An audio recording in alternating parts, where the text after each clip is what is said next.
अस्सलाम वालेकुम प्यारे बच्चों, कैसे हैं आप लोग। उम्मीद है आप लोग ठीक होंगे।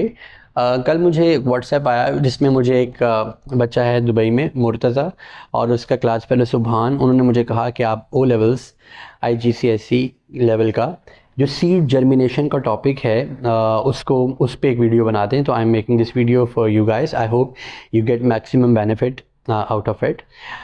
अच्छा, सीड जर्मिनेशन को समझने के लिए हमें कुछ चीज़ें ध्यान में रखना पड़ेंगी। सबसे पहले हम सीड जर्मिनेशन के लिए सीड का स्ट्रक्चर पढ़ेंगे। याद रखिए, जो सीड का स्ट्रक्चर हम लोग यहाँ पे स्टडी करने वाले हैं, ये एक एंडोस्पर्मिक सीड है, यानी एक ऐसा सीड है जिसको जर्मिनेट करने से पहले उसके पास नेचर ने एक फूड रिजर्व रखा होता है। इसके पास अपनी खुराक होती है जो कि इस छोटे से एम्ब्रियो को चाहिए होती है। सीड के स्ट्रक्चर की बात करते हैं। सीड के स्ट्रक्चर में हमारे पास सबसे पहले आउटर कोट है जिसको कि हम बोलते हैं टेस्टा। ये एक आउटर इंटेगुमेंट है, आउटर कवरिंग है। ओव्यूल में ये आउटर इंटेगुमेंट होता है और सीड में आके ये टेस्टा बन जाता है। देन हमारे पास जो दूसरा लेवल है यहाँ पर सीड में, जो सेकंड लेयर है, इसको बोला जाता है टेगमेन। टेगमेन ये सेकंड लेयर है, कोट है सीड का। यहाँ से आप देख सकते हैं कि एक ओपनिंग है। This opening is called micropyle. अभी मैं आपको सिर्फ वो वोकेबलरी बता रहा हूं जो कि हमें इसको समझने के लिए चाहिए। दरमियान में ये जो वाइट पार्ट आपको नजर आ रहा है, ये सारे का सारा जो वाइट पार्ट आपको नजर आ रहा है, this is endosperm. This is actually food for the embryo. ये हमारे पास एंडोस्पर्म है।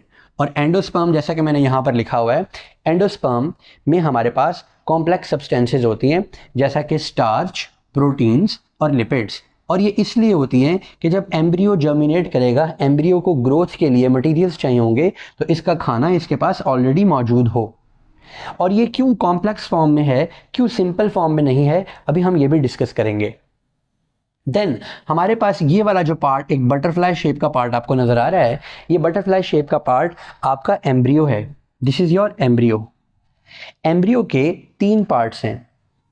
पहला वो पार्ट जो कि माइक्रोपाइल के करीब है, इसे कहा जाता है रेडिकल। जो माइक्रोपाइल के करीब पार्ट है, इसे कहा जाता है रेडिकल। देन हमारे पास जो दूसरा पार्ट है, this one, this is called plumule. और आपको ये जो बड़े बड़े फ्लैप्स शेप की चीजें नजर आ रही हैं, इनको कहा जाता है कॉटिलेडन्स। कॉटिलेडन्स। अब देखते हैं कि ये जो एम्ब्रियो के पार्ट्स हैं, ये किन किन चीज़ों में ट्रांसफॉर्म होंगे। रेडिकल असल में जनरेट होगा, रूट बनेगा। प्लूम्यूल एक्चुअली वो नन्ही मुन्नी छोटी सी शूट बनेगा। और जो हमारे कॉटिलेडन्स हैं, इन कॉटिलेडन्स में एंजाइम्स होते हैं। इन कॉटिलेडन्स में एंजाइम्स मौजूद होते हैं। अब हम जर्मिनेशन प्रोसेस की तरफ चलते हैं। जर्मिनेशन के ऊपर आपको 2 तरह के क्वेश्चंस आ सकते हैं। नंबर 1, वो आपको वो फैक्टर्स पूछ सकता है which are necessary for germination. ये डिस्क्रिप्शन क्वेश्चन है, 4 मार्क्स का या 5 मार्क्स का आ सकता है। और एक और क्वेश्चन जो इससे ज़्यादा एक्सटेंसिव है, उसमें वो आपको description plus explanation of these factors that how they are involved in making this seed germinate. एक और क्वेश्चन वो ये पूछ सकता है जिसमें वो आपको सीड के डिफरेंट कंपोनेंट्स के बारे में पूछेगा कि how they are involved in germination. So अभी जो मैं आपको डाटा ट्रांसफ़र कर रहा हूँ, आपको अपनी समझ के मुताबिक इस डाटा को अरेंज करने के बारे में सोचना है कि आप इसको कैसे अरेंज करेंगे अगर आपको कैसा क्वेश्चन पूछ लिया जाए तो। सो हम सबसे पहले बात करते हैं कि जब सीड की डॉर्मेंसी टूटती है, सीड्स आमतौर पर सोए हुए होते हैं, सीड्स आमतौर पे डॉर्मेंट होते हैं। ये डॉर्मेंट इसलिए होते हैं ताकि जब तक इनको मिली जाने वाली सारी की सारी कंडीशंस फुलफिल ना हो जाएं, तब तक ये ज़ाया ना हो जाए जर्मिनेट होके।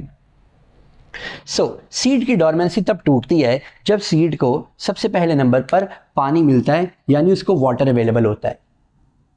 अब पहली कंडीशन वाटर। अब वाटर का काम बताने लगा हूं। वाटर माइक्रोपाइल से सीड के अंदर एंटर होता है और इसके सारे के सारे सेल्स को टर्जिट कर देता है, इनको फुला देता है। इनको टर्जिट कर देता है, इनको फुला देता है। उसके बाद जब इनको फुला देता है, टेस्टा और टेगमेन इसके टर्जिड होने की वजह से ब्रेक हो जाते हैं, और जब ये ब्रेक होते हैं तो इनको ऑक्सीजन का एक्सपोजर मिलता है, इनको ऑक्सीजन अवेलेबल हो जाती है। अगर टेम्परेचर और पीएच अप्रोप्रिएट हो तो कॉटिलेडन्स के अंदर मौजूद एंजाइम्स एंडोस्पर्म को सिंपल मटेरियल्स में कन्वर्ट करके रेडिकल और प्लोम्यूल को देना शुरू कर देते हैं। जैसा कि हम जानते हैं कि एंडोस्पर्म में हमारे पास स्टार्च है, प्रोटीन्स हैं और लिपिड्स हैं, लिहाजा हमारे पास कौन कौन से एंजाइम्स कॉटिलेडन्स में इनके लिए होने चाहिए, इनके कॉम्प्लीमेंट्री होने चाहिए। स्टार्च की अगर हम बात करें तो हमारे पास एमाइलेज होना चाहिए। मैं इसको माइक्रोपाइल को मिटा के ऊपर लिख देता हूं।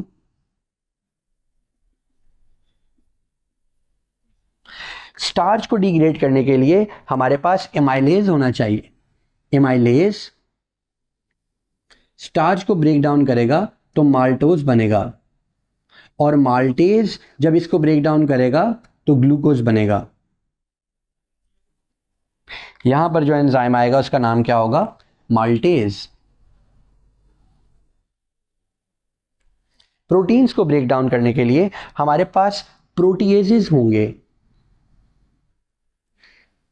जो कि इनको पॉलीपेप्टाइड्स में कन्वर्ट करेंगे, और लिपिड्स को ब्रेक डाउन करने के लिए हमारे पास लाइपेजेस होंगे जो कि इनको कन्वर्ट कर देंगे into fatty acids plus glycerol. ये सब के सब प्रोडक्ट्स ऑफ डाइजेशन है। Fatty acids, glycerol, glucose, polypeptides, amino acids, ये सब के सब यहाँ से कन्वर्ट होते हैं और अवेलेबल होना शुरू हो जाते हैं हमारे रेडिकल के सेल्स को और हमारे प्लोम्यूल्स के सेल्स को। आहिस्ता आहिस्ता ऑक्सीजन भी अवेलेबल है, फूड भी अवेलेबल है, अप्रोप्रिएट टेम्परेचर और पीएच भी अवेलेबल है, सो रेस्पायरेशन रिएक्शन स्टार्ट हो जाता है। जब रेस्पायरेशन रिएक्शन स्टार्ट होते हैं तो इन जो हमारे पास रेडिकल और प्लोम्यूल है इनमें सेल डिवीजन स्टार्ट होती है, नए सेल्स बनना शुरू होते हैं, और ये नए सेल्स जो हैं, जो रूट हेयर सेल्स बन रहे होते हैं, वो सबसे पहले अपेयर होते हैं इस माइक्रोपाइल के बाहर, और नन्ही मुन्नी रूट्स बनने लगती हैं। जब ये रूट्स अपने आप को एंकर कर लेती हैं, अपने आप को ज़मीन में एक जगह पे फिक्स कर लेती हैं, तो इसके ज़ोर से, इनकी एंकरिंग से ये पूरे का पूरा जो कॉटिलेडन्स है ये यूँ फटते हैं और इसमें से प्लोम्यूल बाहर निकलने लगता है, जैसा कि आप यहाँ ऊपर देख सकते हैं, और नन्हे मुन्ने दो लीफलेट्स ऊपर निकल आते हैं। सो ये जर्मिनेट कर जाता है। यहाँ एक इम्पॉर्टेंट बात मैं आपको बताता चलूँ कि जर्मिनेशन के लिए बेटा न्यूट्रिएंट्स की रिक्वायरमेंट नहीं है। राइट आफ्टर जर्मिनेशन न्यूट्रिएंट्स की रिक्वायरमेंट जनरेट हो जाती है। सो जर्मिनेट करने के लिए अगर किसी जगह पे पूछा जाए कि क्या न्यूट्रिएंट्स चाहिए, तो आपका आंसर नो में होना चाहिए। एक और इम्पॉर्टेंट बात बताता चलूँ कि सीड के बायोमास में क्या क्या चेंजेस आते हैं। जब आपका सीड जर्मिनेट करने वाला होता है, जर्मिनेशन स्टार्ट होती है, तो सीड का बायोमास टूटता है, गिरता है, एक मिनिमम पे आ जाता है, और फिर जब फोटोसिंथेसिस शुरू होती है तो फिर इसका बायोमास बढ़ना शुरू हो जाता है। Right. So over the time अगर हम इसको यहाँ पर टाइम लिख लें और यहाँ पर हम इसका बायोमास लिखें, सो पहले इसका बायोमास कम होगा क्योंकि इसका एंडोस्पर्म कम हो रहा है, और फिर इसका बायोमास बढ़ेगा क्योंकि फोटोसिंथेसिस शुरू होगी तो ये अपने लिए एनाबॉलिक रिएक्शंस करना शुरू करेगा, अपने लिए खुद कार्बोहाइड्रेट्स जनरेट करना शुरू करेगा। सो मैं हट जाता हूँ ताकि आप लोग इसका स्क्रीनशॉट ले सकें जो कि आपके पास नोट्स की फॉर्म में आ सके। आई होप कि आपको समझ आ गई होगी। Happy learning.